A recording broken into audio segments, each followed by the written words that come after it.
سنخوض معاركنا معهم وسنمضي جموع. السلام علیکم ورحمۃ اللہ وبرکاتہ. الحمد للہ رب العالمین والصلاة والسلام علی سید الانبیاء والمرسلین وعلی آلہ وصحبہ اجمعین، اما بعد. معزز سامعین کرام، شفیق بزرگوں اور عزیز ساتھیوں، آج کی ہماری تعارف احادیث طیبہ کی دوسری نشست میں صحیح بخاری، جس کے حوالے سے آپ سے گفتگو کرنے کی سعادت حاصل کی جائے گی.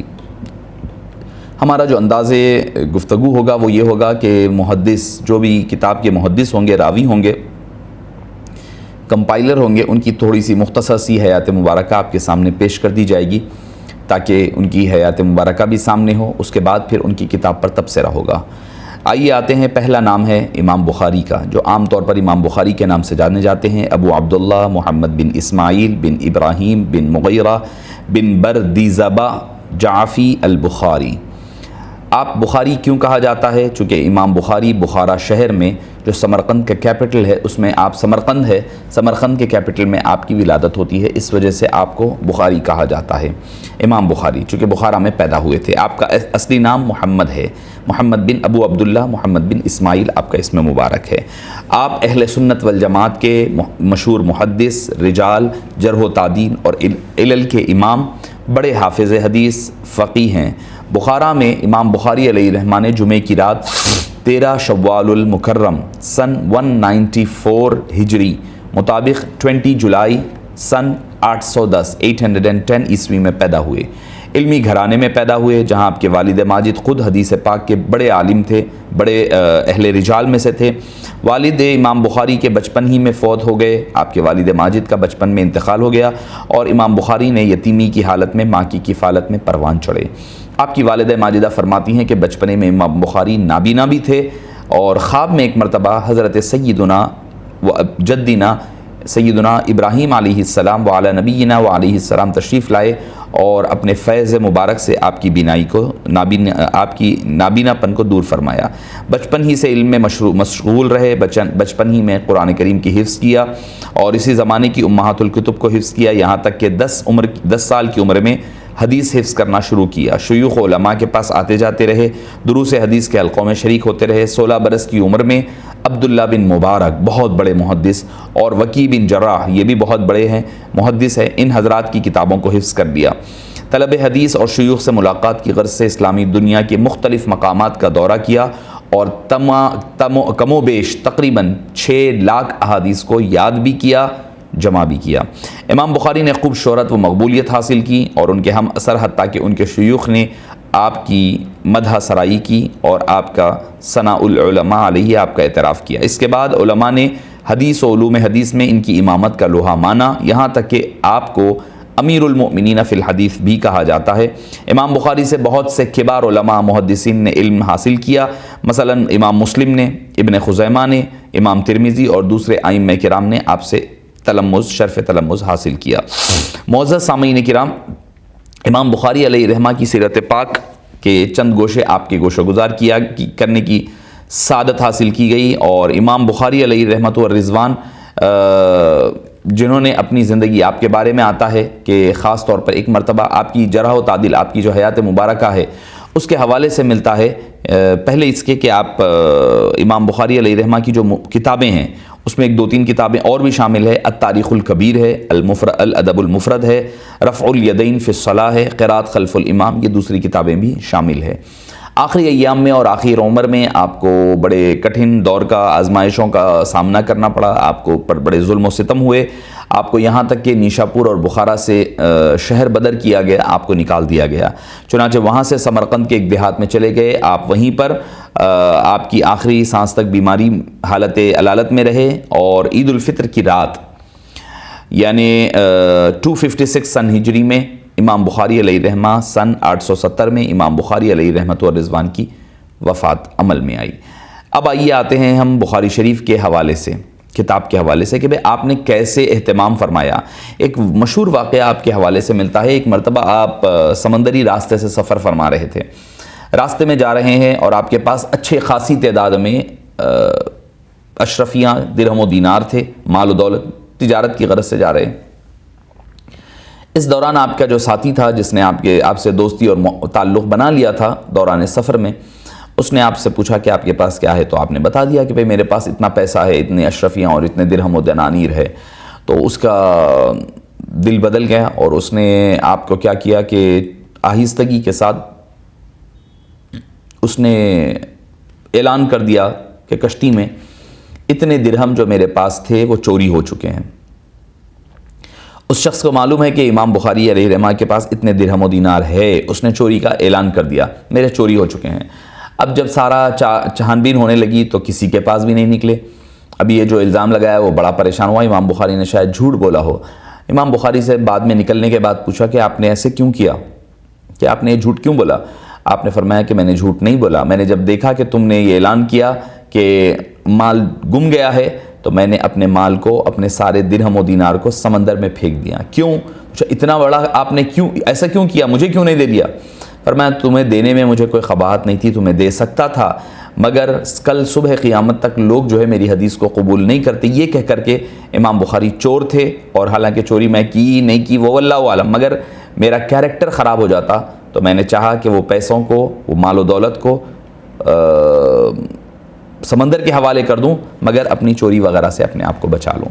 معزز سامعین کرام، امام بخاری کی بخاری کو صحیح کہنے کی وجہ یہ ہے، اس کے بارے میں امام حضرت ابراہیم بن موقل رحمہ اللہ فرماتے ہیں، امام بخاری خود فرماتے میں نے اپنی کتاب صحیح بخاری میں صرف وہی احادیث کو نقل کیا جو صحیح ہو، اور بہت سی احادیث کو طوالت کی وجہ سے ذکر نہیں کیا.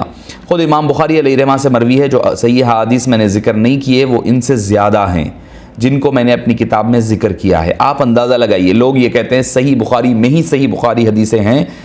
امام بخاری خود فرما رہے ہیں جتنے احادیث میں نے بخاری میں جمع کیے ہیں اس سے کئی گنا زیادہ صحیح احادیث ہیں جو میں نے اس میں ذکر نہیں کیا ہے. اسی طرح امام مسلم نے 30 لاکھ حدیثوں میں سے انتخاب کر کے 4000 کے لگ بھگ احادیث کو جمع کیا، احادیث اپنی صحیح مسلم میں ذکر کیا. لہٰذا صحیح کا مدار یہ نہیں ہے کہ وہ صرف بخاری اور مسلم میں ہو، وہاں ہاں ان دونوں اماموں نے اپنی سخت شرائط کی وجہ سے بہت اچھے انداز میں صحیح احادیث کا انتخاب کیا ہے. امام بخاری اور امام مسلم نے چونکہ یہ لازم رکھا اپنے اوپر کہ صرف انہی روایات کو، انہی احادیث کو جگہ دی جائے جو ان قسموں میں سے اول درجے کی ہو، بقیہ قسمیں بخاری اور مسلم میں جگہ نہیں پا سکیں. امام بخاری نے اپنی صحیح میں حدیث وارد کرنے کے لیے جو شرطیں مقرر کی ان سے، یعنی ان کے شیخ سے لے کر صحابی تک تمام راوی ثقہ، متصل اور مضبوط ہوں. ثقہ کا مطلب یہ ہے کہ اس حدیث کے تمام راوی مسلم، عادل، کامل الضبط والاتقان، کثیر الملازمہ مع شیوخ، یہ ساری چیزیں ہوں، یعنی شیخ کے ساتھ اپنا وقت زیادہ پلینٹی آف ٹائم گزارا ہو. اگر راوی قلیل مدت میں اپنے شیخ کے ساتھ رہے ہوں تو ان سے بھی آپ نے روایت کو اخذ کیا ہے، لیکن ایسے راویوں سے امام بخاری انتخاب کرتے ہیں، استیاب نہیں کرتے. نیز اس کے علاوہ ثقہ راویوں کے لیے یہ شرط بھی ہے کہ وہ اپنے سے اوسخ یعنی ثقہ راویوں کی مخالفت میں نہ کرے. تو معزز سامعین کرام، امام بخاری علیہ رحمہ اور متصل کا مطلب یہ ہوتا ہے کہ ہر راوی یا تو اپنے شیخ سے سمعت یا حدثنا کے لفظ استعمال کرتے ہیں کہ میں نے سنا اور میں نے حدیث کو نقل کیا ہے. تو ان فلان کے یہ جو الفاظ ہوتے ہیں یہ اس کو وہ مدلس نہیں کہا کرتے. امام بخاری کی شرط ملاقات پر امام مسلم نے بھی اعتراض کیا. ہوتا ہے ہر جگہ ہے کہ امام بخاری نے جو شروط بنائی تھی ملاقات کی، امام مسلم نے اس پر اعتراض کیا. اب یہ بہت ہی علمی بحثیں ہو جائے گی اگر میں اس میں تفصیل کے ساتھ چلے جاؤں. ایک حدیث ہے جیسے کہ امام بخاری نے کہا ہر جگہ جو ہے 2 3 راویوں کو میں رکھوں گا، مگر جو انما الاعمال بالنیات ہے وہ حضرت علقمہ سے، پھر وہ حضرت ابو عمر فاروق رضی اللہ عنہ، اور پھر علقمہ سے صرف محمد بن ابراہیم، اور ان سے صرف یحییٰ بن سعید، تنہا راویاں ملتے ہیں. تو بہرحال یہ ایک اختلافی موضوع ہے ائمہ احادیث کے نزدیک.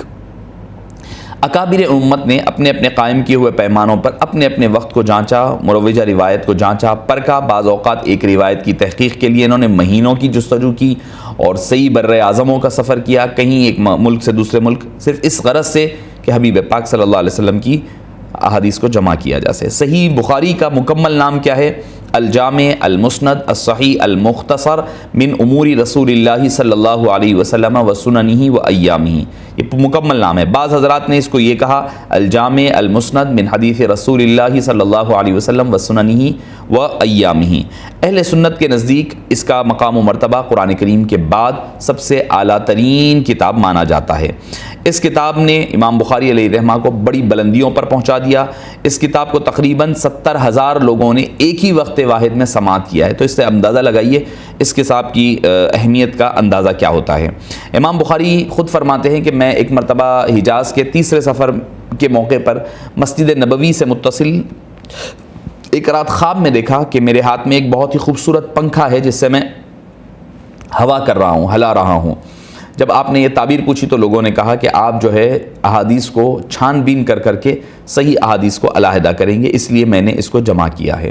صحیح بخاری کے لکھنے میں وقت کتنا لگا؟ امام بخاری نے تقریباً 6 لاکھ احادیث کو جمع کیا، پہلے 6 لاکھ احادیث کو آپ نے جمع کیا، اس میں سے چھان بین کیا کر کے ایک ایک کو، جن کو چن چن کر آپ نے حدیث پاک کو بخاری شریف میں نقل کیا۔ خود فرماتے ہیں کہ ہر حدیث کو صحیح بخاری میں لکھنے سے پہلے میں نے غسل کیا، 2 رکعت نفل نماز ادا کی اور درود و سلام حبیب پاک پر پڑھ کر کے اس کے بعد میں نے لکھا ہے۔ غرض انہوں نے 16 سال کی مدت میں یہ بخاری شریف کو ترتیب دیا ہے۔ 16 سال معمولی وقفہ نہیں ہوتا، ان لوگوں نے اتنی محنتیں کر کے لکھ دیا ہے، اور ہم جو ہے پڑھ کر ایک ہی وقت میں کہہ دیتے ہیں یہ حدیث غریب ہے، صحیح نہیں ہے، ضعیف ہے۔ ہمیں اس سے پرہیز کرنی چاہیے۔ اب آئیے احادیث کی تعداد پر آتے ہیں۔ صحیح بخاری میں تقریباً 7,000 سے کچھ زیادہ احادیث آئی ہیں، بعض نے اس کو 9,000 کہا، بعض نے اس کو 7,000 کہا ہے۔ البتہ بعض محدثین 7 اور 8,000 حدیثوں کی سند پر ایسی ہے 7 یا 8 ایسی احادیث ہیں جس پر بعض محدثین کرام نے، اصحاب علماء جرح و عدل نے اس پر کلام کیا ہے کہ یہ حدیثیں اپنے ٹاپ لیول پر، اس کے کرائٹیریا پر نہیں اترتی ہے۔ اچھا، اب اس میں امام بخاری علیہ رحمہ نے تقریباً اگر آپ دیکھیں گے تو اس میں ہوا یہ ہے کہ تکرارات، اگر ابواب کی بات کی جائے تو امام بخاری علیہ رحمۃ والرضوان نے اس میں جو باب باندھے ہیں وہ 98 باب باندھے ہیں ٹوٹل، جس کا آغاز امام بخاری علیہ رحمہ کرتے ہیں کتاب بدء الوحی سے، جو آغاز ہو رہا ہے کتاب الایمان، کتاب العلم، کتاب الوضو، یہ ساری احادیث کا آغاز ہوتے پہنچ رہی ہے کتاب التوحید تک۔ تو جو اکثریت نے کہا ہے 7,563 احادیث ہے ٹوٹل بخاری شریف میں، اس میں سے امام بخاری نے اگر آپ تکرار نکال دیں، یعنی ایک حدیث ہے انما الاعمال بالنیات، مثال کے طور پر وہ کئی جگہ پر آئی ہے، انما انا قاسم واللہ یعطی کئی جگہ پر کئی مقامات پر آئی ہے، تو ایسی احادیث کو اگر ہم ڈبل جو آئی ہیں اس کو کٹ کر دیں تو آپ کو کم و بیش 4,000 احادیث آپ کو نظر آتی ہیں، یعنی ریپیٹیشن کے بغیر امام بخاری کے پاس 4,000 حدیثیں اس میں ملتی ہے۔ ثلاثیات امام بخاری علیہ رحمہ نے اپنی کتاب میں جس بات پر فخر کیا ہے وہ ہے ثلاثیات، یعنی 3 راویوں سے، مثلاً تابعین، تابعی اور صحابی، 3 ان کے درمیان میں اور آپ صلی اللہ علیہ وسلم کے درمیان میں ہو، اس کو ثلاثیات کہا جاتا ہے۔ امام بخاری کی صحیح بخاری میں ویسے 22 ہیں، اور وہ 22 آپ نے اکثریت امام اعظم ابو حنیفہ کے شاگردوں سے حاصل کی ہے، یعنی 22 میں سے 20 احادیث آپ نے امام اعظم ابو حنیفہ کے شاگردوں سے لیا ہے۔ امام اعظم ابو حنیفہ کے شاگرد مکی بن ابراہیم سے 11، ابو عاصم سے 6، ابو حنیفہ رحمہ اللہ کے شاگرد امام ظفر کے شاگرد امام محمد بن عبداللہ انصاری سے 3 روایتیں آپ نے نقل کیا ہے۔ تو معلوم ہوا کہ امام بخاری جو 256 ہجری کے ہیں یوم وفات، اور امام اعظم ابو حنیفہ 150 سن ہجری کے ہے، وہ امام اعظم کے شاگردوں کے شاگرد کہلاتے ہیں۔ معزز سامعین کرام، امام بخاری علیہ رحمہ کے بارے میں امام ذہبی فرماتے ہیں کہ آپ کم و بیش 10 سال تک آپ نے علم حدیث صرف ایک سے دوسرے علماء کے پاس جا کر کے علم حاصل کیا۔ آپ کے مشہور جو اساتذہ کرام تھے اس میں امام احمد بن حنبل، علی بن مدینی، یحییٰ بن معین، محمد بن یوسف، ابراہیم الاشعث، قتیبہ ابن سعید جیسے بڑے بڑے لوگ آپ کے اساتذہ کرام میں شامل ہیں۔ تو معزز سامعین کرام، یہ تھا مختصر سا خاکہ امام بخاری علیہ رحمہ کی صحیح بخاری شریف کا۔ تو امام بخاری نے حتی الامکان اس میں صحیح احادیث کو نقل کیا ہے، ہم تک پہنچایا ہے۔ اللہ تعالیٰ آپ کی قبر کو نور سے بھر دے اور حبیب پاک صلی اللہ علیہ وسلم کے فیض سے فیضیاب فرمائے۔ السلام علیکم ورحمۃ اللہ وبرکاتہ۔